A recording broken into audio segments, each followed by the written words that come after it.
Hey guys, welcome to the channel, Sunny here, and today we are covering the new class Deadeye, complete guide with everything from builds, items, crystals, combos, add-ons, you name it. We're gonna cover it all right now. And don't forget, Black Desert is 100% off right now until January 9th, so don't miss your chance to experience the new class Deadeye. Use the code in the description for your chance at playing the game.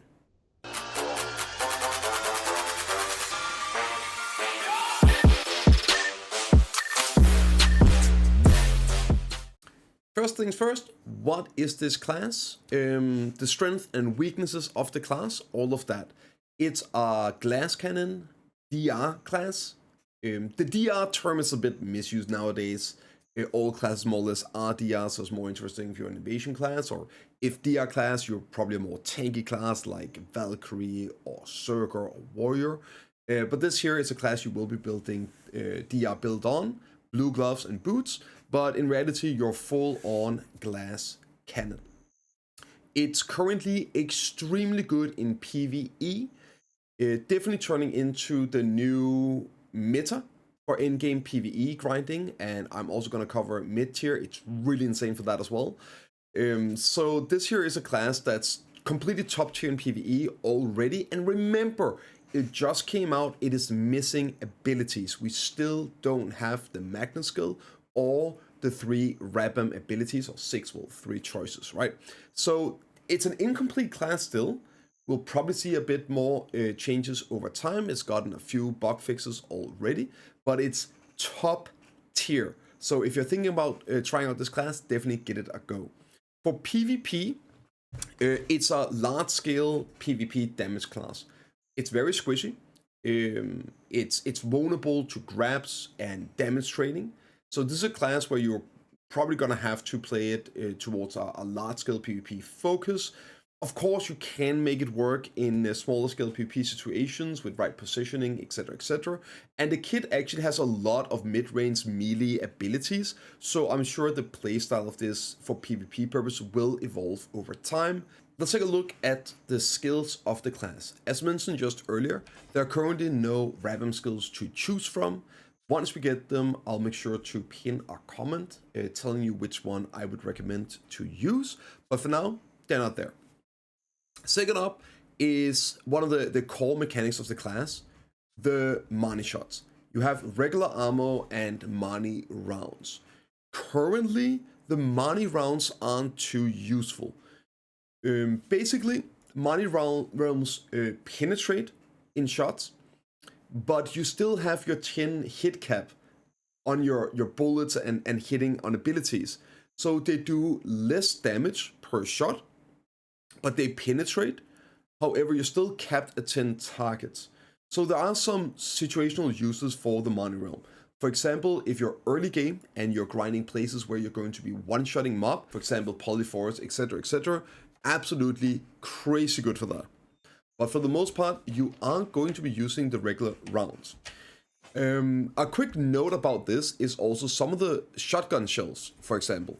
You'll actually see that the Marni rounds do more damage. But with the regular shots, you have the special effect where extra hits to melee targets during the shotgun attacks. So while the numbers are actually higher on the Marni shots here, because of the extra hits on melee, you end up doing more damage with the regular rounds. So for the combos I'm going to be showcasing here, and the ones I've been using for what I'm grinding, I do only use the regular rounds. But there are some situations like one-shot grinding where you definitely should be using the Marni rounds. Let's quickly talk about the buffs and debuffs, which tie into the passive here. So the class has no buffs or debuffs at all in the kit other than these here in the passive, which means that every time you use your shotgun in any capacity, on any ability, even as a flow, it will apply the minus 30 DR when you're level 60. Basically, when you max out your abilities, it will always be the minus 30. You will also then on all your rockets get minus 9 evasion debuff and minus 30% crit rate for 10 seconds. The revolver allows you to reset cooldowns, which is not really relevant for PvE. It's going to be a PvP focused thing for, say, additional movement or bursting or whatnot. So far, I never use it in PvE when I'm out grinding, but it is there. And to showcase that real quick, Sunset Piercer, Bulletstorm, Mayhem, Run and Gun, that's 4 abilities. You use them and then you use E, and it switches over and it resets the cooldown. So it switches your bullets as well and resets the cooldown. Now for the shotgun, you'll see just any ability here will give them minus DP, which is relevant for comboing later on. Now let's quickly talk about the EBuff. So as I mentioned earlier with the pistol E reset, when you have the EBuff active, it actually resets all the abilities. So if we go in here and we use like these two here, I'm using E for reset, it resets both of them. So using the E reset, doing your EBuff, allows you to reset multiple cooldowns, where outside of the EBuff, it only resets the one you used last. This is a really cool feature, but again, it's mainly a PvP feature. However, it also gives you 10 AP and 30% crit rate. And the AP buff actually goes up to 40 every time you use this reset. So for grinding, you could be resetting this and building it up. That 40 AP buff is extremely good, so it's something to consider doing for especially in-game grinding. And while the 100% BSI ability is really cool, it is absolutely terrible and useless in PvE, so do make sure to lock your BSR. You can do that on Alt B, and then just use your C consume every time you have 100% rage, because the buff itself is amazing and you should keep that up as much as possible. Is there any abilities you should be locking in this kit? Well, as always, you do want to lock evasion, but other than that, you don't have to lock any abilities really. Of course, there can be some preference if, again, for PvE purpose, maybe you have a good flow and you know you don't want to use, for example, the F ability. So there can be some times where you want to do like WF, but then you accidentally do just a regular F because you click them in the wrong order. So you can lock F, or maybe for me, I accidentally do S, R, and B because of muscle memory, and I don't really want to use that when out grinding since it jumps me away from the pack. But other than that, you don't have to lock anything. There's nothing here that's really messing up with anything. So as long as you get the muscle memory down, you should be totally fine just locking evasion. Now let's take a look at how to best build your Deadeye, because this one is not actually a cookie cutter build. There's some very, very important things here. So first off, as I said, it's a DR class. So this here is a general setup I've put forth just to hit some numbers and to show you guys some math behind it as well with the choices I've made here. So full DR, AP of course. And let's take a look here at crystals real quick. It's my regular BIS PvE setup. Link in the description for a full-on crystal PvE guide with the choices you gotta make. But this here is basically the BIS one. And then depending on where you're grinding, you want to use either crit damage or you want to use back attack damage. That's the only real big difference here. And for consumables, whenever you're doing in-game grinding, it's pretty straightforward. You're using your tent, simple crown, perfumes, harmony draft, church buffs, house buff, and if you have it, a crocodile AP buff. So nothing out of the ordinary here, but let's take a look at some of the other things, the newer things, sovereign weapon stones. So this here, I'm running the same in both of the weapons, and this here is probably what I would recommend for PvE. The class is extremely squishy. I'm running full TED armors, fully buffed up, and I drop very low out at DSR at times. So I would actually recommend running the all DR, even in a full-on PvE setup. The Black Spirit Rage buff, while really good, you don't use 100%, use the C buff. So less important. Now these here are very important. You go all AP, you go critical hit damage and back attack. And this here is where it gets interesting. We'll talk more about this in a bit. But critical hit rate. It's very, very, very, very important that you use double crit rates. And I'll show you guys in a while why. And here is another big differentiator from a regular cookie cutter build. Pretty much anywhere you're grinding with this class, you are going to want to run Deathblow. It's going to give you a total of 14% crit rate and also 16 AP. Now, why is that? Well, it's actually very simple. While the class has a lot of crit on a lot of abilities, 35 crit here, right? It's side movement. All the rocket abilities are 100% crit, but there are 2 abilities in this kit that are 25% crit. And it just so happens that those 2 abilities are very important. It is your WF Mayhem, which is this ability here. And it's also your Shift F ability, Bullet Storm, which is this ability here. Now these 2 abilities have crazy damage, but they only have a 25% critical hit rate. So while all the other abilities are very high in crit, these 2 need all they can. So if you do the math real quick, it's 25% base plus 10% from the Reforged Stones, that's 35, plus 18% from your 5 crit, plus the 14% from Deathblow, and then plus 30% from your add-ons is going to give us a total of 97% crit rate. So we don't even cap out that ability with the Reforged Stones and Deathblow. And it's kind of important. So let's take a look at what this actually means for damage and why this still is biz. Even though we give up crit damage and AP is super valuable at in-game spots. But let's take a look here. So I have these 2 setups right here. Again, the same buffs, the crystals, everything. The only difference is this one is running the Deathblow, and this one over here is running the otherwise this one all-out attack. And I've made these setups to be worst case scenario, basically, for Deathblow. So over here, we have 97% crit rate, and we have 83% crit rate because we're missing the 14% right from Deathblow.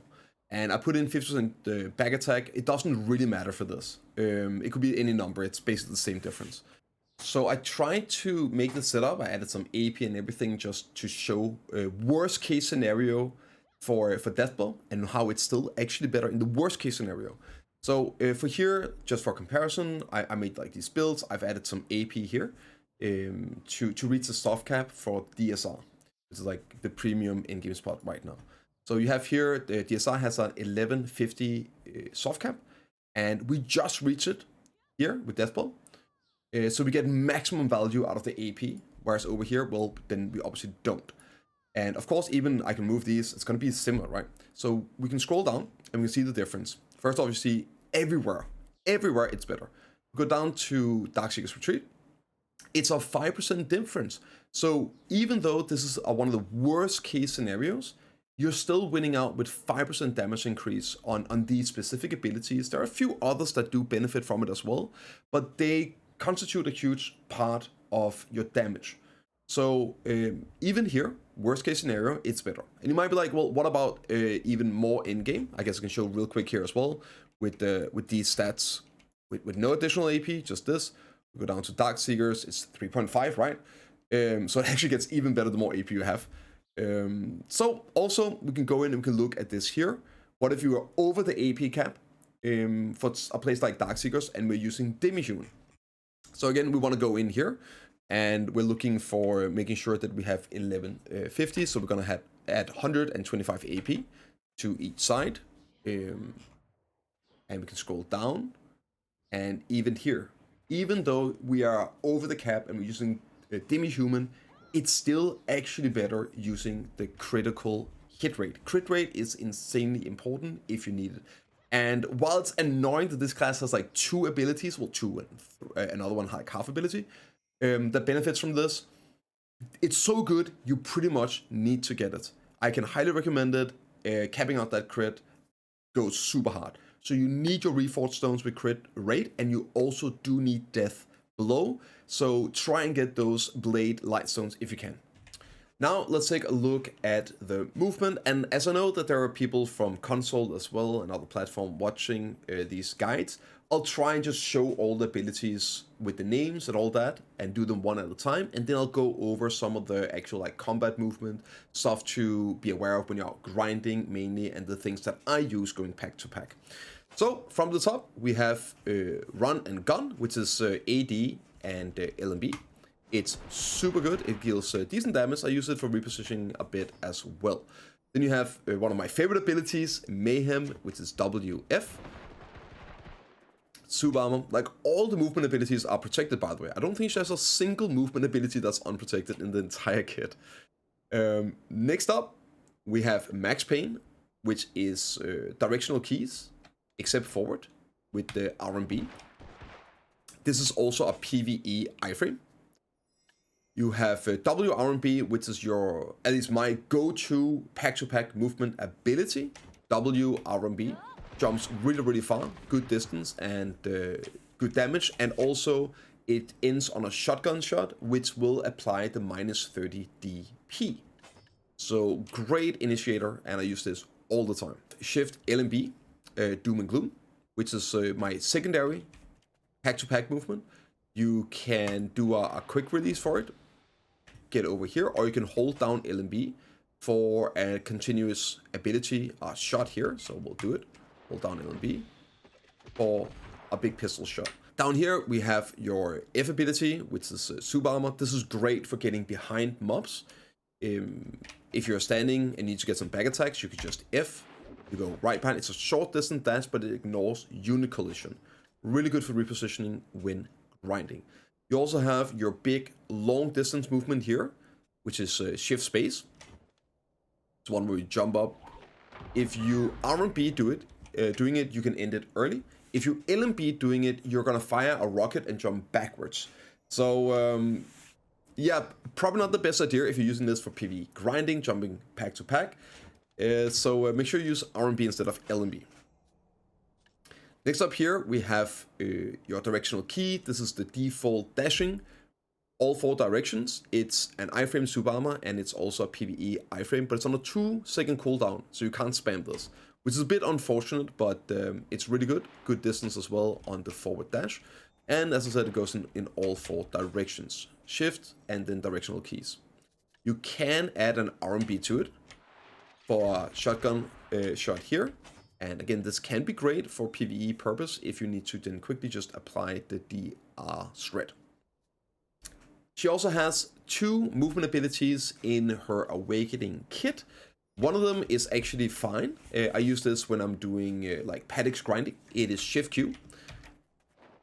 Shoot a rocket. If I have like a few mobs like left with low HP, I'll fire the rocket in my jump. Hopefully kill them, my pets can pick it up, and I move forward into the next pack.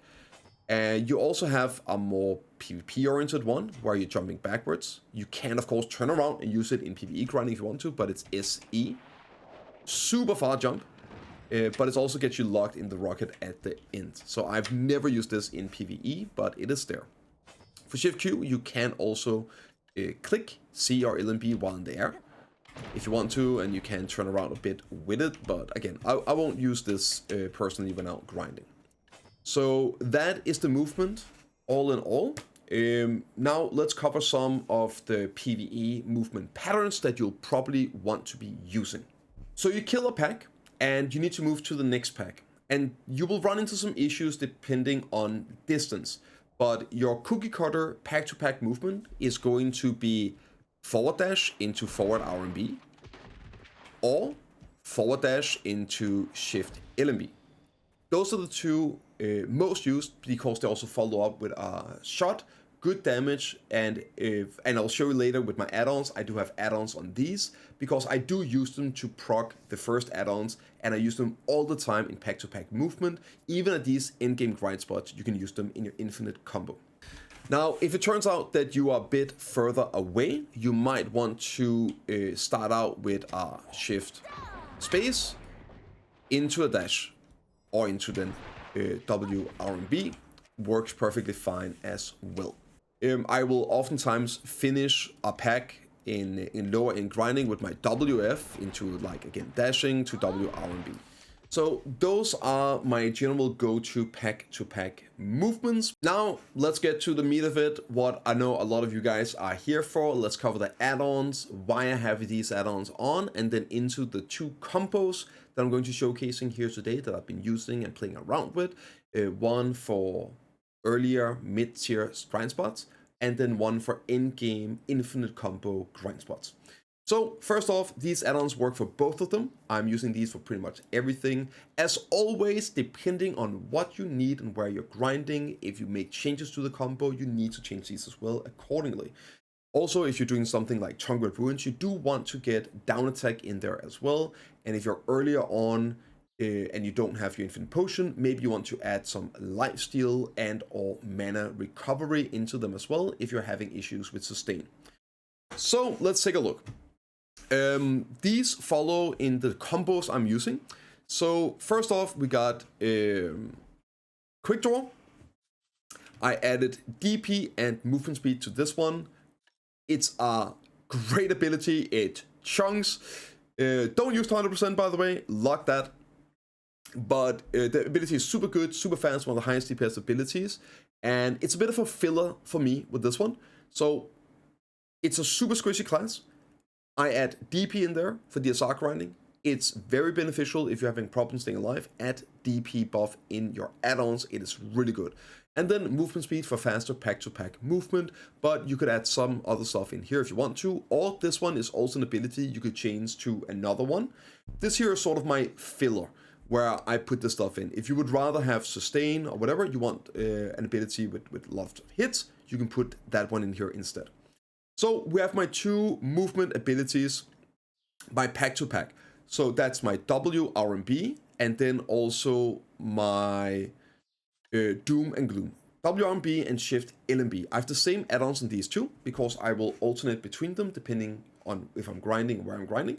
And I always start out with attack speed and monster damage. Next up is in the combo, I'm going to be using oftentimes Shift RMB, and this is where I'm getting my crit rate and my DP shred. I also have that on Mayhem, and it's also because it filters really well in. The DP shred is great if I don't land it with everyone on the other one. And then for my my split combo, I use these in 2 different parts of it, so I get the buffs and debuff on my fast grinding one-shot combos spread out, and they're super important as well. The crit rate is very important for the shift ability and WF. Then, to finish it off, we got back attack and crit rate on Hell Spread. That's your RMB. And a quick note about this. I hear time and time again people are not aware of this, also because it's not true in all cases. There are a few exceptions, but generally this is true. Whenever you have an ability, like Hell Spread here, where you have a flow, these add-ons will apply to the flow. So if I go over here and I'm looking at my RMB, it has this flow here with the spacebar. That's on a 3-second cooldown and it chunks. It's a great filler because it's such a low cooldown. And this will also apply the add-ons. So sometimes I'll use this in the start of my combo. If I need a filler ability, I will just spacebar. And that will then reapply these short duration add-ons. And I can show it right here. LMB, and then I spacebar. You see, I get my back attack and crit rate here. Same if I go RMB, and then I can spacebar to reapply them. So spacebar, even though it's on a 3-second cooldown, and it's a different ability, it gains the add-ons from the main ability of which this is a flow. So a nice little way of keeping these up throughout your combo is just to add a spacebar in there. Without further ado, let's just dive into the combos. I will show the Infinite Combo first. I think this is the one most people are just going to be using and rotating between it. And it works perfectly fine. Even for lower end grinding, you just keep rotating this combo infinitely. It has the movement stuff in and everything. But if you want to min-max, I'll show you like the split combo afterwards. So I have right here, actually tried to have my layout for the abilities as well for the combo. I got my movements up here, Shift LMB and then WRMB, my EBuff and my E. The combo is relatively simple. It starts out by WRMB, and then we go Shift RMB, RMB, space. one-shot RMB into spacebar. After that, it is SLMB, SF, and then WF, Shift F. And if you need to, you can filter in C as a filler, and then a spacebar again at the end.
The second combo, which is the one I'm personally using out at Paddix when I'm grinding for my Paddix Merchant Ring piece, it's similar, but it's split in two. The first part of the combo is W RMB into Shift RMB, spacebar into Shift F. This should hopefully kill the pack. If not, you can always filter in a C ability. The second part, right after, is going to be Shift LMB into the new pack, an RMB into a space for the add-ons and debuffs, and then a WF into C for the back attack on the rocket.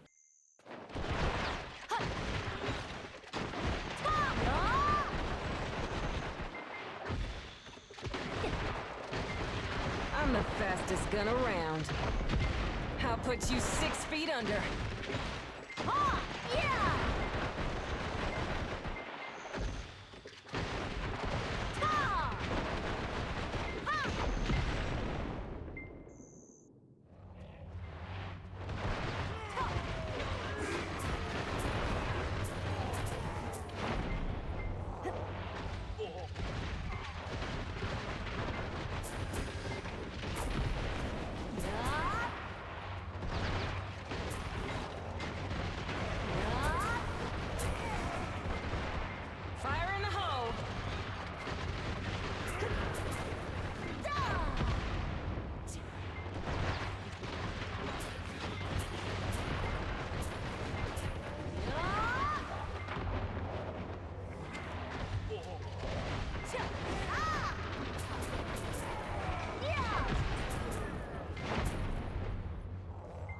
Hi guys, so there it is. She's turning quickly into a personal favorite of mine. Let me know what you guys think. If you have any questions, feel free to drop by the stream at Twitch.tv/Biceptimus Prime, or drop a comment, and I'll see you all in the next one.